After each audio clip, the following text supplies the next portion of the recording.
নমস্কার বন্ধুরা, কেমন আছেন সবাই? আজ আমরা যাচ্ছি সোমনাথ মন্দির দর্শন করতে।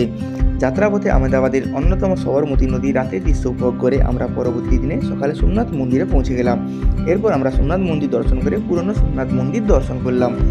সেখান থেকে ভালকা তীর্থ মন্দিরে গেলাম। এরপর আমরা গীতা মন্দির দর্শন করে লক্ষ্মীনারায়ণ মন্দিরে পৌঁছে গেলাম। ওখান থেকে আমরা সূর্য মন্দির দর্শন করে কিছু পাখিকে খাওয়ালাম। পাখিকে খাওয়ানোর পর মনটা সত্যিই বেশ ভালো হয়ে গেল।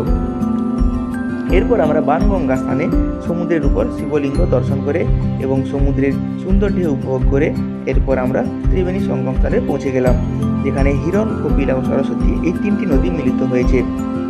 এরপর আমরা সন্ধ্যেবেলা সোমনাথ মন্দিরের পাশে সমুদ্রের তীরে বসে পশ্চিমে সূর্যাস্ত উপভোগ করে রাতের মন্দিরের আলোকসজ্জা দর্শন করে বাড়ির উদ্দেশ্যে রওনা দিলাম। তো বন্ধুগণ, ভিডিওটি কেমন লাগলো সবাই জানাবেন।